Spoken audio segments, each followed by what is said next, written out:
What's up, everybody? Welcome back to Mokuphu Plays. We're here to discuss Cobra Kai Season 3. With me again today is my big man Tone here, the master of all things media and entertainment. And down below me, we've got GV4 Gil, the teacher and expert in all things education. Welcome once again, guys. Thanks for being here. Happy to be here, Ben. Yeah, thanks for having me. Perfect. All right, so today we're going to talk about Cobra Kai Season 3. So for starters, what we're going to go through is we're going to go through a few things about like favorite moments, worst moments. We're going to discuss some of the characters, some of the things that happened in the show, and then we're going to have our predictions for what might happen next season. So to start it off with, Tone, give me your thoughts on what was your favorite part of the entire show. There's a lot of funny parts in the show, but honestly, for me, whenever Johnny and Daniel are together, those are my favorite parts of the show. Like the chemistry between the two, the tension, but then it's also like, this tight friendship is underneath there somewhere. You're just waiting for that to come out. So every time we see them together, like this is comedy, Tango and Cash, but they're Tango and Cash are narcotic detectives. So. Gil, your thoughts? My top three moments. Number three would be the Japanese trip back home and seeing the evil villain from Karate Kid 2, the love interest, the super, super deep cut for like saving a little girl up in the tree or whatever it was. Like, I mean, that's like the deepest of the deep cuts, the whole saving his dealership through her. I mean, they must have been smoking a lot to like come up with such a deep cut to be like, that girl's gonna save his dealership, But overall, I thought it was cool, you learn more like about the depths of Mr. Miyagi and the family and the, the whole origin story of karate over there. Number two, Elizabeth Shue coming back, Allie like going on that date. Really thought they were gonna hook up. Kind of like cliffhanger there. Maybe it's gonna come in another season or so. That would be number two. Number one's got to be the combination of dojos, the mingling, the combination of them coming together to form Eagle Miyagi Fang Do or whatever. It's got to be like Miyagi Kai, right? Miyagi Kai. Yeah. Miyagi Fang. Miyagi Fang Do, Nerds to Ninjas. I don't know, something Do. But that last part was probably the best for me. All right. Yeah, I'm gonna have to agree that all those parts are good. I think that my favorite was, I'd have to say it was the end fight scene, just the fact that they actually came together and they were gonna beat him up. It ended kind of disappointingly, but like overall, I've been waiting for that to happen for a long time, where Daniel and Johnny actually like team up to fight together and defeat Kreese, even though they don't really defeat him in the end. But that was probably my favorite part. That and like the whole evolution of the story overall, where Robbie goes to jail, then he gets out, and he's like, his story actually becomes really, really nuanced because you can see how he would end up with Kreese. Whereas in a lot of issues or a lot of different parts of the show, like I've had trouble being like, oh yeah, that person will end up with Kreese. But this one was really, really well nuanced because every time Robbie was trying to do what was the right thing with Daniel and Johnny, it ended up bad. And then as soon as Kreese comes in, he's like, well, my way, nothing ends up bad. And as it is so far, that's how it's been going. Like everything's been great for him. He's making new friends and all this other stuff. So I thought that was actually a really good part. The thing with Robbie though, again, it's just what really ended up driving him to Cobra Kai was Sam. Like he sees Sam with Miguel, and that just puts him over the edge completely because he's already feels betrayed by Daniel, and his dad obviously he feels like his dad's not really there for him, really cares about Miguel. So yeah, it was seeing Sam that put him over the dark side. I've been saying it forever. Sam is the real villain of the show. She's LaRusso and she's Allie together, and then she's all the drama, man. I tried not to like Tori. Like I tried not to like her because I think her character is shallow. Not that she's not a good actress. It's just I think her character backstory is shallow. But then after watching this whole season, I'm like, I would just be mad at her too. Like I would just be like, I'm gonna nunchuck the crap out of this chick. Yeah. All right. So now with that out of the way, let's go to the worst part of the show did you have for this season? Like what were your thoughts on what were the low points of the season? We're gonna start with you this time, Gil. Go. Um, I would say, like I talked about like last time, it would be probably Tori's backstory. Like, there's nothing really there besides just rage. You know, like I want more. Like, why is she just so mad? I mean, I understand Sam's annoying and like destroying everybody's lives, but like she's just. I mean, like even like the switch flipped so quickly on Miguel. Like when they were at the table, it's like, dude, this guy just started barely walking again, and then you're gonna flip out on him. You know, like she's probably like the low point of the show for me anyways. Yeah. I have to say, it's my old friend Hawk. His redemption story at the end of the season there, I just didn't buy it. I still don't like the guy. That part, they should have put that off and had some, they want to do that, go that route. They need some better arc for him to come back and, all what happened. He's all of a sudden that second, after instigating the whole thing, going to Sam's house, start the fight, all of a sudden he's there and realizes it's too far and he wants to fight his friends now that he went there with. It was just, I don't like that character. Yeah, I agree with you. His redemption arc was very, very shallow and it was very abrupt. It was almost like a Daenerys Targaryen flip when she went from being the ruler to just crazy psycho. Like I totally agree with you on that one, Tone. I'm gonna actually throw this out there as my like most hated point. I actually disliked the entire Japanese trip. I thought the whole Japan trip it was thrown in there. It was more of like just a fan service. Cause I mean, honestly, it didn't have a huge impact on the story at all. Like none of those characters from Japan, aside from Chosen's like interaction with Daniel about like teaching him the secret techniques of Miyagi-Do that was never taught to him when he was younger. Like that was the only point out of that actually made any sense. And the whole trying to save the dealership was just something thrown in there to give him an excuse to go there. And I really wish that they had fleshed it out a little bit more so that it was more integral to the storyline in some way. I mean, granted, Karate Kid 2, I'd have to say, like, even from my own personal remembrance as a child, like, it was the one that I didn't remember the most out of all three of the actual Karate Kid movies. The number one, obviously, everybody remembers because it's the first one. And number three, for some reason, it was more more prevalent in my mind every time I thought of Karate Kid than the second one.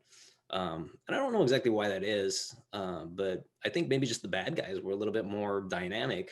And because that one still kind of centered around Daniel's whole living situation, as opposed to the second one was more of Miyagi's type of deal.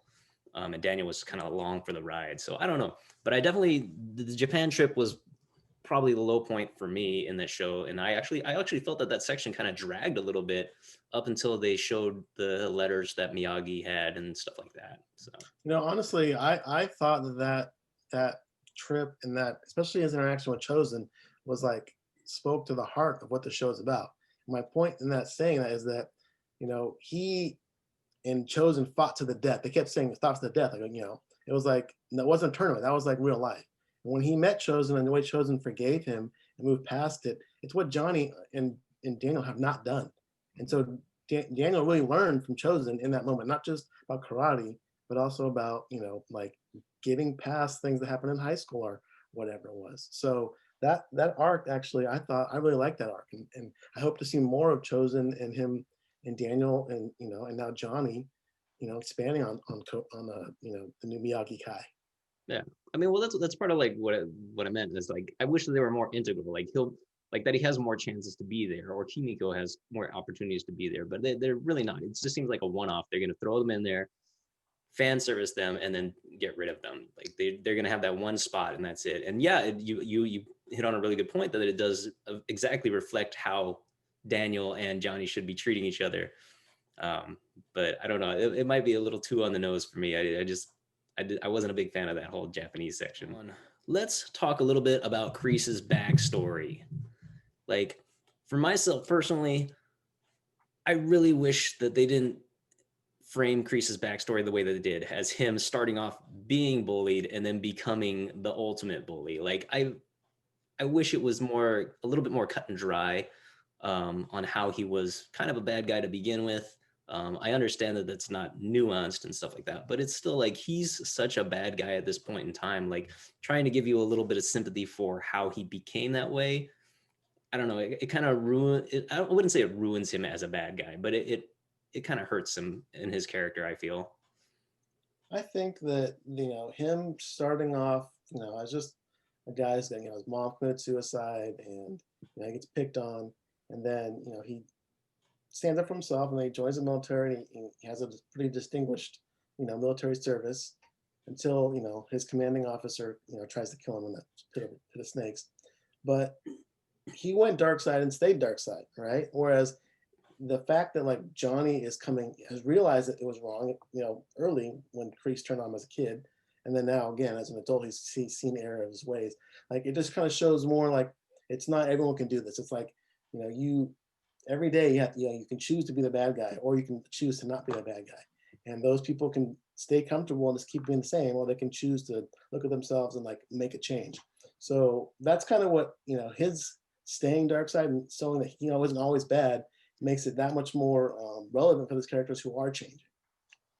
See, like I always thought he's such like just a pure bad guy, right? And then they give him this backstory, which I mean, it was good. I think it dragged on a little bit. I think the best part of it was his son that was playing him because he looked just like him, Is that his son? Yeah, that's his son. Yeah. Oh, wow. Yeah, that's pretty cool. And like it's okay, yeah, okay, this is how he ended up this way. But it's just okay, there's no cracks in the armor. Like in anything that we've seen, like there's been nothing of like he's not just the pure villain, like he's the bully.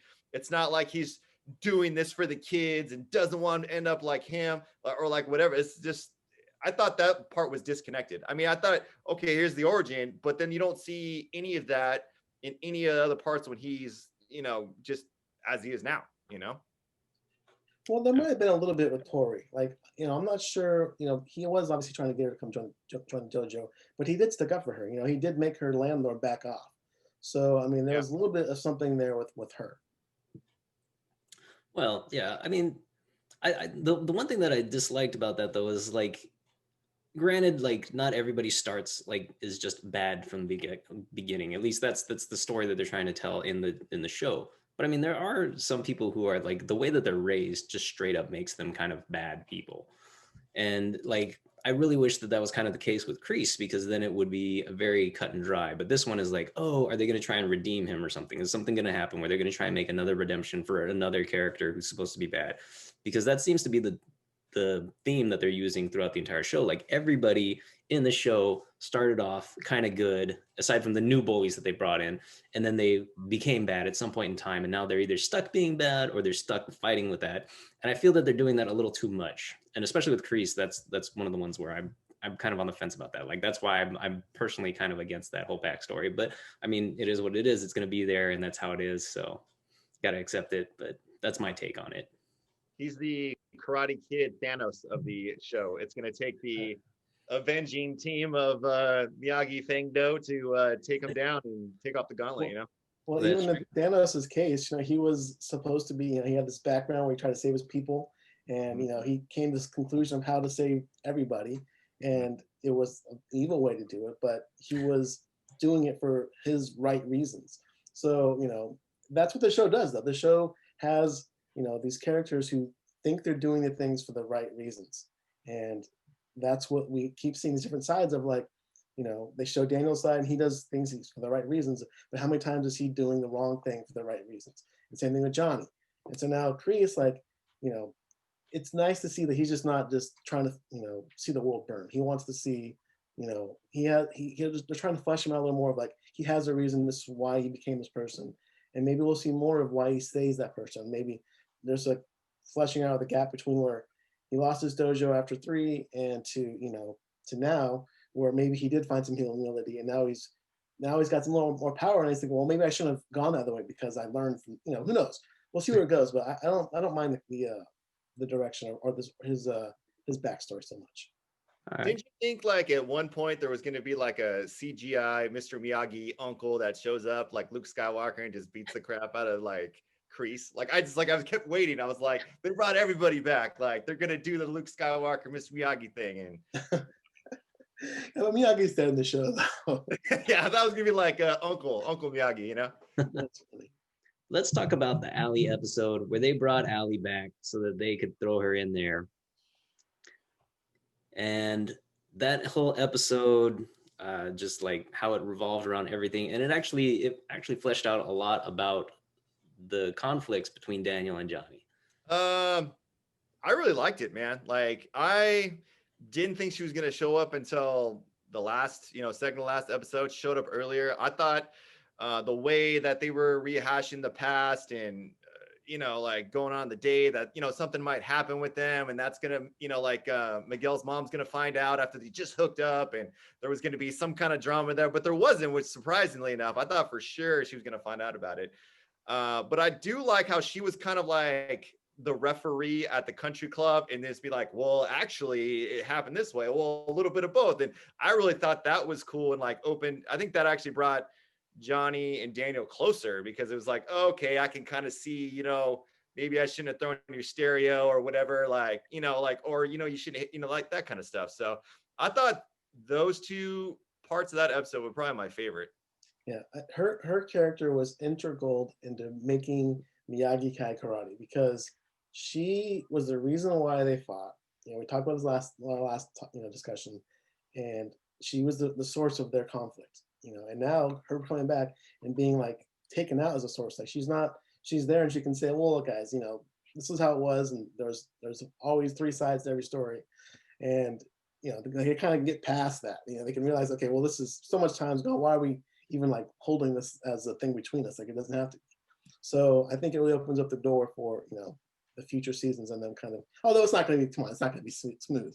These guys are going to be continuing to butt heads, but hopefully it'll be more with a tongue-in-cheek comedy type of fights and not real hatred come boiling up. Yeah, yeah. I mean, I totally agree with you, Gil. I totally thought that right after he hooked up with Carmen and he started going to the alley, because like in one of the scenes where they're meeting and he orders the crazy vegan food and she's like, I'm gonna get a burger.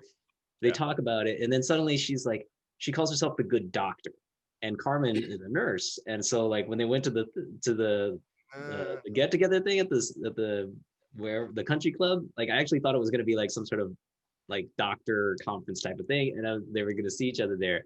And I was totally like, oh my God, Johnny's gonna get jacked up so bad, like this is gonna go so poorly. And then it didn't happen, and that blew me away because I was like, this is not gonna end up right. And then they turned it into him seeing her Allie with Daniel, like when he walks in, and then he had the jealousy there, which I feel was really like it was a stretch because Daniel's married, happily married, and I don't feel that Johnny should have felt threatened at that point, but he definitely showed it when that scene happened. What's funny is Johnny wore that white jacket, and as soon as I saw the white jacket, I'm like, oh man, this is, and he's going back to country club. I'm like, oh, he's gonna get it sauce all over it, just like how Daniel had that sauce all over when Johnny kissed Allie when they were in high school. So I was surprised they didn't do it. They played it up. They had a little try like, hey, watch out, man! Try to spill on me. You don't want a white jacket here, but they didn't do it. So I like that. That's pretty funny. Let's talk about the Japan side story a little bit, and what your thoughts were on that. I know I threw mine out there a little bit earlier, but take your takes on Kimiko and Chosen and that whole interaction. Go ahead, Tone. Let's hear it. No, like I said, I liked it. I liked it in the chemistry between him and Chosen, and kind of how that arc went. The one thing that me and my fiance, as we're watching, were like, him and Kimiko were a little bit too close, a little too friendly, for like an old flame. I'm like, I felt uncomfortable. Like, he's like, isn't it cheating on his wife? Like they're going out, they're getting together on their knees, like, opening up boxes where they're doing like, I don't know what's gonna happen next, but it got a little close there for a married man. I did see a little bit of that. I was like, man, like LaRusso's wife's good looking, man. Like, I was like, what are you doing over here? I did get kind of like that awkward, like, oh, don't do that. Like, let's not go down that path.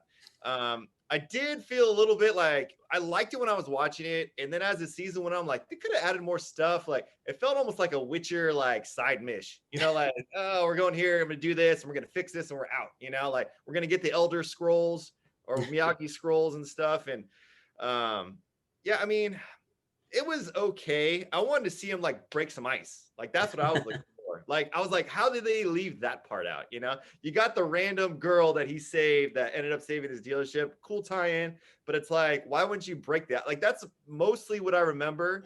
besides the nose honk, mostly what I remember about Karate Kid 2 was the ice break. So that's the only part I was disappointed in. Well, they did have a play on that where they showed the 3 ice blocks, and then the bartender broke off a piece and put it into his drink. Oh yeah, That was the one call out to that. But that's a callback, huh? Not enough. yeah, I mean, I still like how they pulled in all of the Karate Kid Part 2, and I during that whole scene though, they used liberal amounts of flashbacks from that movie, like, and I feel that it was relevant because, like I said myself, like, even though I am an Asian person, that particular movie was not the one that stood out in my memory compared to the other two, and I think it was just because of the story. But the whole Kimiko, yeah, like, I agree with both of you guys. Like, they look like they were gonna do some hooking up, and that was not okay in my book. Like, I was like, at one point they touched each other's hands while they're sitting there, and they kind of exchange these glances. And I grant, it's true that, yeah, I guess they were a thing. I don't even know how long they were a thing, like, in the the timeline for that, because I mean the movie's just one movie, and then they cut out after that. And stuff like that. But then they also threw in that, like, oh yeah, she was never married, she has no kids. And I was like, well, this might end poorly. And granted, he's in Japan, so different area codes type of deals. But at the same time, like, I'm glad they didn't go down that path, because that would have been a big mess. Like, if they had the actual addition of, like, Daniel having inner turmoil from doing the wrong thing and stuff like that. So, but I'm glad that they did bring in the whole, like, letters and stuff for Kimiko, like, keeping them from her mom, because that made it more sentimental. Because I up until that point, I've actually felt that whole section kind of dragged, because I was like, they're meeting each other and they're having these awkward conversations. That was about all that was happening in that entire scene. Just like, and then when Chosen comes in and he's like being all like super grumpy face all the time, like, I thought that dragged on a little bit too, because I was like, what is he doing, and why is, like, Daniel following him around? And then they start fighting each other, and then then he teaches him the secret technique, and the secret technique was like, it's cool, but I don't know, it was like the, like Gil said, it's like the side quest to get the one thing that you need to take out the bad guy in the end, which is exactly what happened. Is he learned that move, and then he took out Kreese with that, because he's like, oh, Miyagi-Do, you can't be defense all the time. He's like, I don't have to anymore. And then he busted out and wins that fight. But I personally was not a fan of it as much. That whole Japan Okinawa scene, like, it was probably, besides when Johnny and Daniel were together, was one of my favorite parts of the episode, because it was something different. It was a great callback to a movie that, how else are you gonna get that, like, those characters in there and have them, like, move the story forward? And they did such a good job with that. It gives me hope they're going to bring in good characters from, like, 3 and maybe even the next Karate Kid, and then really get that nostalgia of these, see how these characters evolved over that time. So I'm hopeful. I'm hopeful because of how well they incorporated characters living in a different country. I mean, it's crazy. All right, so let's talk about some of the characters and the main characters and how they progress through the season. What your thoughts are on them? We're gonna start off with let's start off with Samantha. So I'm gonna start this one off. I'm gonna say, I thought Samantha's character arc during the season was actually pretty well done. She finally gets over her PTSD after getting nearly killed by Tori, which is, I felt it was a pretty believable kind of story arc, and her struggling with it, although it was a little bit extreme where she would just completely shut down, but that is, how things happen sometimes with people. But I actually thought it was a pretty good, character arc for her. Yeah, she got to not just be the girl the guys are fighting over. She got to have her own little, like, something that had to do without the guys. She got to have to come over her own fears, her own, her own demons, and look at what she's done over, but she's not. She thinks she's doing the good things all the time, but she's not always. She thinks she's the good guy, but they try to be, but they're not always. So like the fight in the laser tag, that was her going there looking for trouble, and then she left her friends to get beat up, and one friend's arm broken. So yeah, her arc, it was they gave her more to do this season. I liked it. Yeah, I mean, as much as him and Ha about her being the villain, the real villain, she is a good actress, and she had a better arc this season, I would say. The only part I didn't like was with the PTSD. It's like, okay, so she was somewhat going through it, and then she decides she's gonna go fight everybody, and then she freaks out again. You know, like it was just like, well, where did all this train of thought go?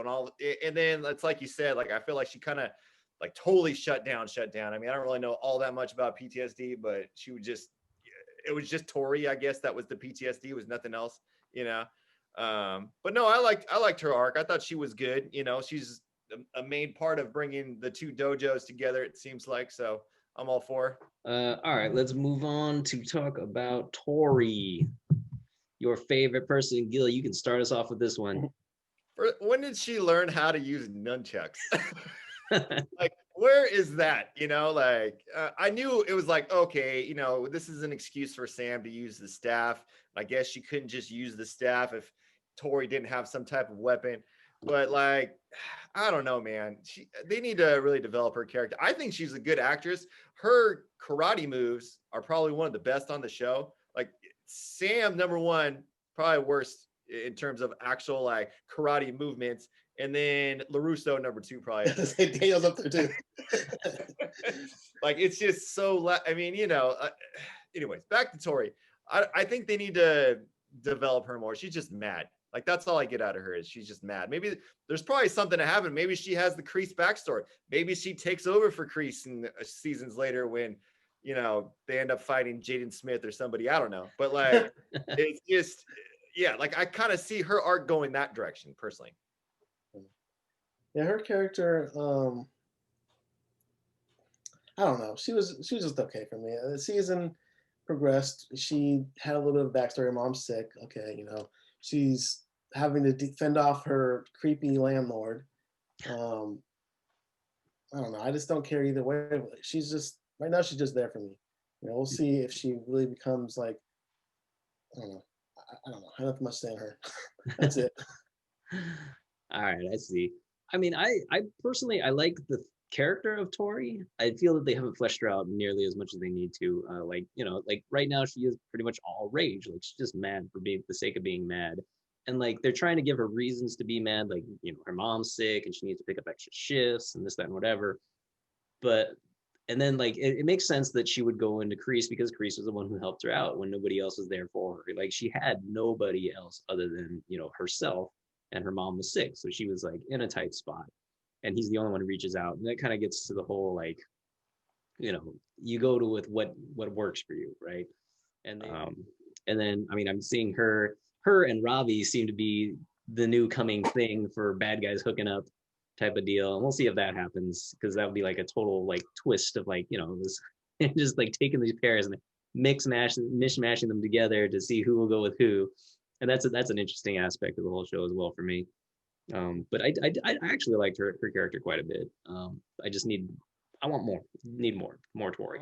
Let's go ahead and talk about Tone's favorite character, the Hawkman. Oh man, Hawk. The whole scene with him at the golf land, like where he's just like, you know, stealing tickets from kids and like, you know, just causing trouble. Like, I don't know, I have no sympathy for that character. His redemption arc we talked earlier about was super lacking any kind of like reality where he would suddenly come to light and see the error of his ways. It just, I don't know, it doesn't. His arc was honestly my least favorite. As I've said a number of times already, that he's my least favorite character. It's because his arc has been horrible. So yeah, I don't know. If there's a character that needs to be like die for next season, I wouldn't mind if it's Hawk. Maybe he can like have redemption saving some kid falling off a cliff or something. Or in a tower with a bell. Gil, your thoughts on Hawk? I don't hate Hawk as much as Tone does. I mean, you know, I think his story arc was better before this season, before he went straight like dark side, like Tone was talking about. I'm glad he's back.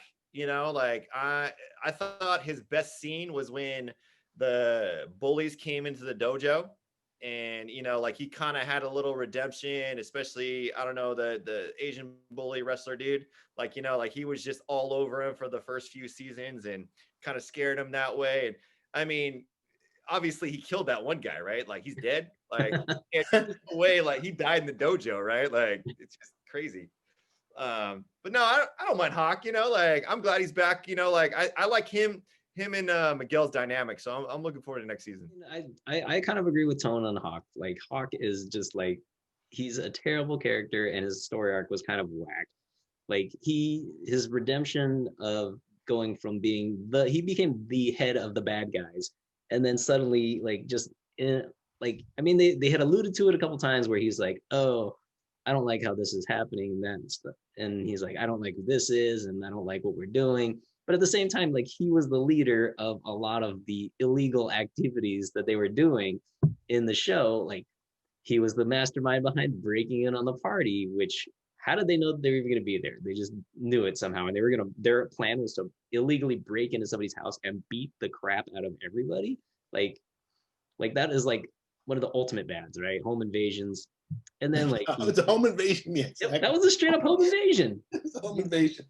I mean, I'm no lawyer, but that looked like a home invasion to me, straight up.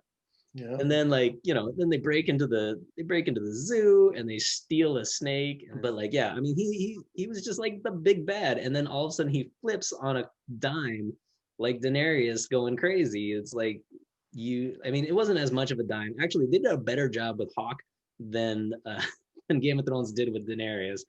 But at the same token, it was very spur of the moment. And he had brought all those people into the house to whoop on everybody else in that house. And then suddenly he's going to fight against them. Yeah. So, maybe he just says, guys, okay, maybe we should stop this instead of starting fighting them. Like, yeah. Come on. Yeah. As the resident educator, I would have to say though, he did go like straight diabolical at the high school. Like every buzzword that he could have used on the guidance counselor, solid. I gotta give it up. When he was talking, I was like, "This is great. It's like out of a textbook, you know." This is a PhD for us. Yeah, it was funny how he manipulated the teacher and stuff like that. Like, oh yeah, we're buddies and this, that, whatever. That was actually really great too. Let's go over Robbie's whole story arc and how he ended up where he is. I feel bad for Robbie. He said, the whole scene where where Johnny said he's gonna come see him, and even though Robbie told me he wanted to come, like he was looking forward to Johnny come, and then Johnny once again picked Miguel over Robbie, so I feel bad for the guy, and then he feels like Daniel betrayed him, and that's the one other thing too. Why, if Daniel was right about turning yourself in is better than getting caught on the run, why would he call the cops on him? That's getting caught on the run. No, you walk him into the police station and turn him in. So Daniel did betray him. You know what I mean? So I feel bad for him. His girl's cheating on him, and he has his surrogate father and Daniel has betrayed him. His real dad is a no-show in his life. So his mom's in rehab. He's trying to be the good guy while he's locked up, but that's not getting him besides bullied. So I feel bad for him. His whole character arc this whole season has been dump on Robbie, dump on Robbie, dump on Robbie. Okay, now we understand why he went to Kreese, because Kreese says, I'm not gonna anyone else dump on you. You come to me, I got your back.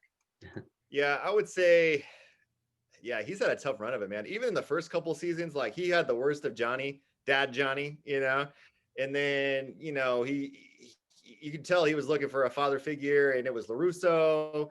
And then, like it just all went downhill from there, like after the fight. And then he sees his girl hooking up with Miguel. And then, like you said, Johnny didn't show up. And when he finally gave him another chance, and now he's just going full dark side with Kreese, and I don't really see him unless he has like a Hawk moment during like next year's Valley Karate tournament, like I don't really see him. I see him going like full Kreese, like it's just, I mean, maybe a glimmer of him turning, like Johnny saying something or all his friends being with the new dojo and all that stuff. But yeah, he's had a tough run of it, man. Like it was just like, ooh, like after, everything that happens to him, just like, oh man, again, Yeah. Yeah, I mean, I totally agree. Robbie's got the roughest out of everybody in the show, at least that we've seen. Like, I mean, I'd say Tori probably had it worse because she's got zero support, and then she's also getting crapped on. So, but like, yeah, Robbie, like, he's just like like I said earlier, like he has had it bad from everybody who he thinks is supposed to be the good guy. And then the bad guy shows up and he's like, I'll get your back. And so he's just trying out this new thing. And I can't, based off of everything that's happened to him in the show, like I can't see him coming back right now. Like I feel like he's gonna end up being the big bad for a long time. Like I don't know how they're gonna turn that into a redemption arc at any point. And I hope they do, because he's definitely had those moments where he's trying to do the good thing. He's trying to be right, like, and he's trying to like protect those and people that he cares about and stuff like that. But like, yeah, he's just had it rough, and he ended up in jail. And I mean, so I can see him being the big bag for a long time, and he's definitely going to be the end all be a bad guy in the tournament. I'm sure for Kreese's side, I can't see that being going any other way. And Tori probably being on the same side with him. So we'll see how that plays out. But let's move on to charismatic Miguel. Well, it looks like Miguel's been eating a lot over the offseason. You can tell he put on a little thickness. Him and Sam look like they were eating pretty good in the Reseda Hills area, you know. But no, I liked Miguel's. I like his character. You know, I like his arc. Him and Johnny are hilarious together. You know, like the whole. I mean, obviously it was cheesy, him learning how to walk again or whatever, but just their interactions together are always good. You know, like them going to the rock concert together and his tapping his foot. That's super. I thought that was a cool reveal of him, like kind of making his way back into walking again, you know? And then he somehow figures it out during the big fight brawl, like at the end of the season, you know, like how to move his back again without physical therapy. I mean, but it's fine. You know, physical therapists don't exist in the Karate Kid, you know, environment either. But no, I like his character, man. He's great. You know, like obviously they're building momentum to the Miguel Robbie Ultimate Fighting Tournament next season. You know, like that's definitely going to be the championship matchup. Yeah, you know, Miguel's whole arc this season was really just physical. It was like he didn't come out of his coma and with anger. He didn't want to go fight anyone. He really was kind of like, you know, even when like he could walk again, he wasn't trying to fight. He was, you know, trying to do karate because that's like he likes doing it, but he wasn't trying to use it to go get revenge. Like it was not on his mind. His mind was, I can walk again. I want to do karate again. I'm trying to go fight. You know, in fact, I want my friends to be friends with people we fought because we shouldn't be fighting. So yeah, his arc was good. It feels like he's like seeing that, you know, who he needs to be, who he wants to be. He has a better idea of who that is. You know, he developed a relationship with Daniel, which I liked. I felt like when they're talking, they're hanging out. I'm like, oh man, this is like Daniel should have always been his sensei. Like he was like, you know, he was Daniel. So yeah, I liked his arc, and I hope to see you know, that kind of trend continue for him. Yeah, Miguel and Danny in Mr. Miyagi's car, that was a great scene. Yeah. Yeah, I agree with you. The everything about Miguel has been very consistent. Like he was started off as a good-hearted kid, and he kind of lost his way a little bit, but he's come back and he's still good-hearted and everything. And with his mom and Johnny and stuff. The whole Johnny getting him back on his feet though was like it hurt me sometimes. Like the things that he would do, he'd be like, "Oh yeah, just get out and just reach," and I was like, "No, don't do that. Like if you've hurt your back, like." You could do even worse damage to it. So every time he fell, I was like, "Oh my god, please!" Like I hope, like I was praying that they didn't go the route where he makes it worse again and he just stumbles back because all the things he did were terrible. Like you would never ever do that. Aside from the whole thing where he had him up in the harness and he was like trying to get him to put more and more weight on his feet and stuff like that. Like that's the only like actual like physical therapy type thing that I think he actually did that would be like relatively normal. Definitely don't set somebody's shoes on fire if they're supposedly paralyzed from the waist down. And and then just like tell him like get out of the bed, you can do it, and just he gets out and all that other stuff. Like those ones, they hurt me physically. Like it's almost like when you see somebody get kicked in the balls, like you're like, oh, it kind of hurts. But I mean, granted, I've never hurt my back to this extent where I can't walk, but I just like I knew that some of those things that he was doing could end really, really badly for anybody in real life. All right, let's move on to the main two characters, um, Johnny and Daniel. Tone, what are your thoughts on Daniel's whole situation? Well, Daniel, that's a good question. I mean, like I said, I liked the arc with him and Chosen. I felt like he learned a lot there. You know, not just about the karate, because there was that part of the karate of the attack part, not just the defensive part. and and also like learning to let stuff go, like not holding a grudge from 30 years ago. So, but yeah, and then hopefully that continues. Like and him and Johnny, now they found this common ground where they can kind of keep it. Yeah, I mean, I think his character's moving along. Like I like the side mission in Japan personally. Like I think this season's been more of an enlightening season for him. Like his, I mean, before it was just he was crushing it, his dealership's killing it. Like things are going good for him. All of a sudden, things aren't going so good, and you kind of see him kind of opening up, like like you seen Johnny's side, talking to Allie, kind of having to pick himself back up, talking to Miguel, like it's kind of like a season of enlightenment for him. I mean, obviously at the end, they combined dojos, with Johnny, so I mean that would have never happened before. So obviously he's finding some middle ground. So I like where his character's going. Yeah, I definitely agree with you guys. The Daniel's made progress in his whole like growing up and getting over the past and things like that. And the whole Japan trip, although it wasn't a favorite of mine throughout the entire season, but it did serve a good purpose and stuff like that. So I mean, Daniel didn't do a whole lot this season aside from going to Japan and learning the offense that he never learned, which I feel it's kind of hard to believe that Miyagi never showed him any of that stuff. I mean, maybe it actually kind of makes a little bit of sense now that I think about it with his character, and like maybe Miyagi was like, you know what, he's still so hung up on this whole Johnny thing that maybe I shouldn't teach him this because it wouldn't be good for him. So I guess it makes a little bit of sense. Although I find that at some point he probably would have taught him something. I mean, come on, we were friends for like what till he died, and theoretically assuming, I mean, I don't remember what the scene was. I mean, they showed his headstone at one point, and I don't know how old he was, but he must have been like in his at least his 80s or something like that. And Well, in Sam his remembers him. what was Sam it? remembers him. Sam remembers him, so he was he was around for a while. Yeah, he was around for a long time, and so I don't know, but yeah, It's that's my a, opinion. it was I thought it was a season of loss for him. Like, his dealership's going down, like he loses to his arch enemy from Karate Kid 2, you know, and then he loses Robbie basically, and like he has to pick himself up from that. I think that's kind of where the season went. He's like the Patriots basically. He's having an off season. All right, so let's get over to Johnny. He comes across to me as kind of the main character of the show these days, even though like it's supposed to be kind of an ensemble. But Johnny he's always been the focus, like from the very beginning of the show, because it is called Cobra Kai, and stuff like that. And he's actually grown a lot, and they do keep him very kind of volatile, but it's showing his small steps of growth, and then he stumbles and then grows a little bit more, which is great because that's how a lot of life goes a lot of time.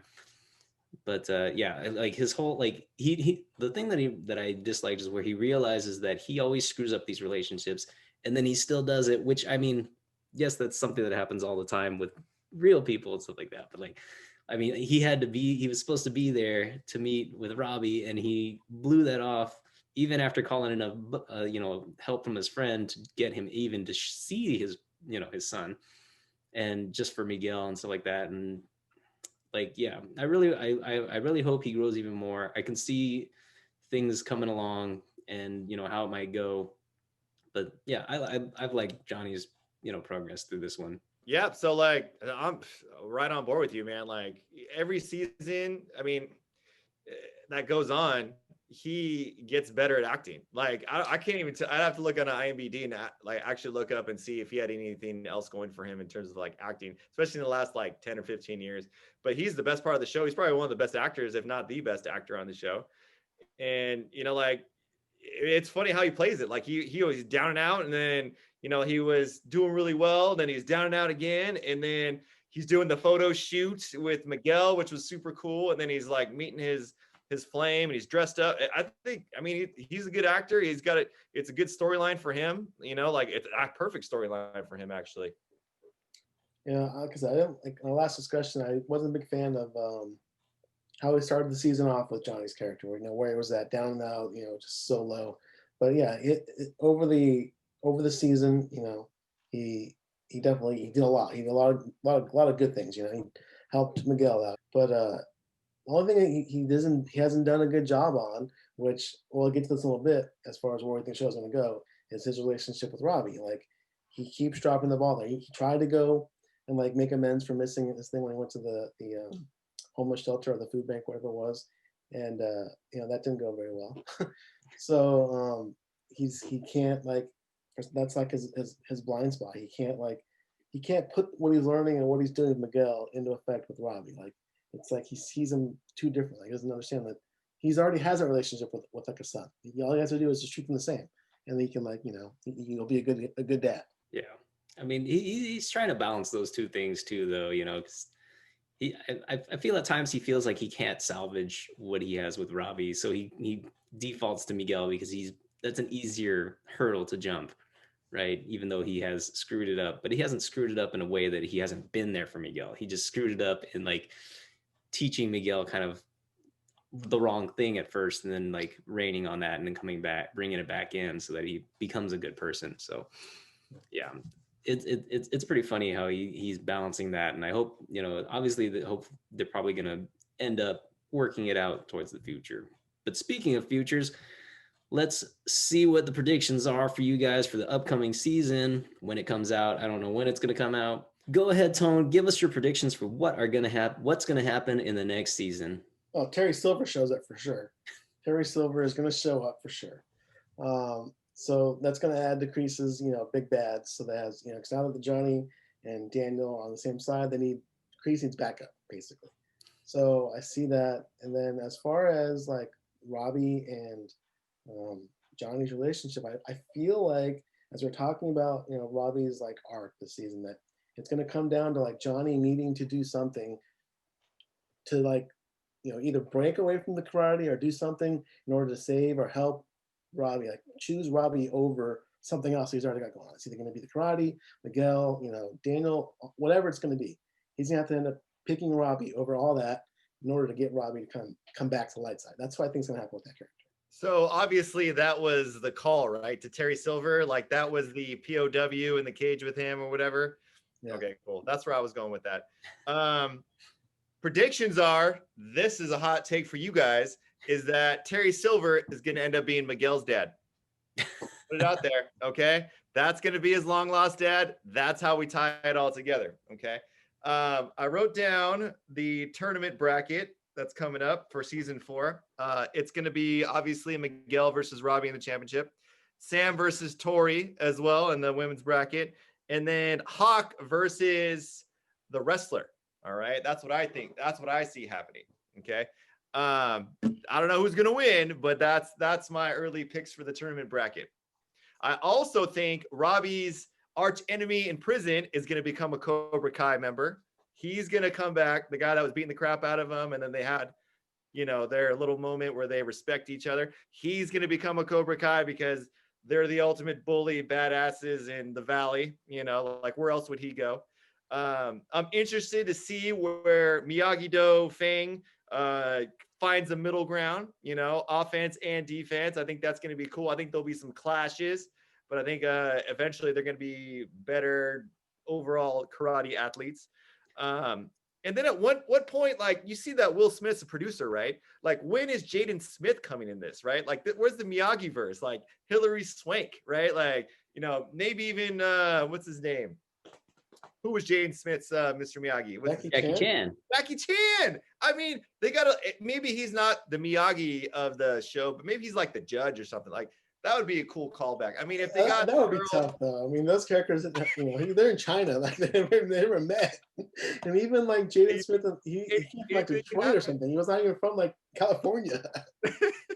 Maybe the dealership has problems again, and he's like the CEO of Honda at this point. Who knows? Like, I don't know, but I mean, you see Will Smith's name on there. Jaden Smith's going to make his return like season 5 or 6 or something like that, Well, hopefully they have other characters from the Karate Kid, next Karate Kid. Yes. They do Jaden Smith. They do that. I see. I get that. Those are some good calls there, Gil. I don't know about the whole Jackie Chan thing. Like, I wouldn't mind seeing Jackie Chan in there, but I don't know about Jaden Smith. Like, he's he doesn't even look like him anymore. Like from back then, like nobody recognizes him. Your dad's the producer, though. Your dad's the producer. That's true. I mean, that is how Jaden Smith got a lot of his roles. His dad was the producer, or had pulled those, pulled the "I'm Will Smith" card on people like After Earth. But we'll never talk about that. I don't know. My predictions, like you have a lot of good predictions, especially on the bracket skill. I don't know about Hawk facing the Asian bully guy. Does he have a name? I don't even know if he has a name. I don't know. But we'll have to look that up. But I don't know about him. I mean, they are kind of pumping him up a little bit. Like he's made a lot of appearances once they brought him in there. Um, but yeah, I definitely I agree with both of you guys. I think that's got to be Terry Silver coming in next season because I mean, it obviously can't be the bad boy of karate from Karate Kid 3 who they ultimately recruited to fight against Daniel because he's not even in the picture yet. Like I saw an interview with the actor that played him, and they asked him his thoughts on joining the show, and what he wants to see is he wants to see that character come into the show, but be like an anger management guy. Like he's gotten he came and found the senses. Like now he teaches anger management, and he wants him to be on the show as like an anger management guy. Yeah, which would be kind of funny. Yeah, that would be funny. Yeah, I definitely think Terry Silver is going to show up as his backup. It would be really funny if they brought Hilary Swank in there from the next Karate Kid, and going how they're doing it, that probably wouldn't happen until I'm gonna guess it wouldn't happen until season 6, even at the best, because they got to build in the whole Terry Silver and the Karate Kid Part 3 into this next season, and if you're gonna throw too many people in there, it's gonna be too much.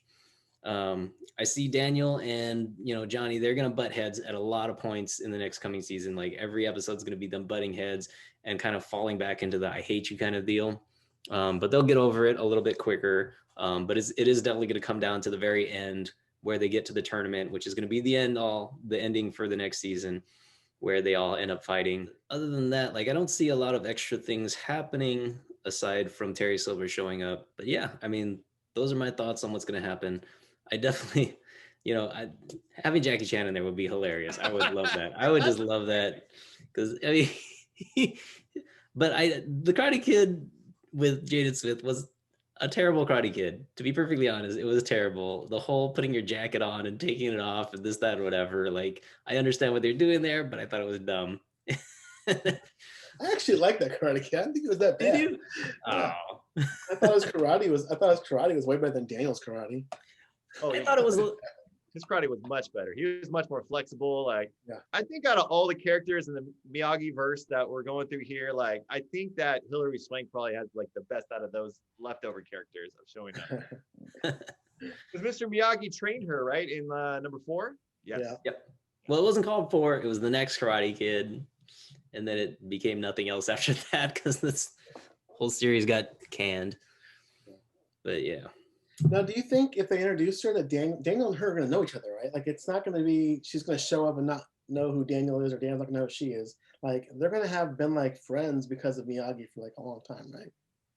Right, because of the timeline. Because even when Daniel was on the boat with Sam, they would say that they went fishing with Mr. Miyagi.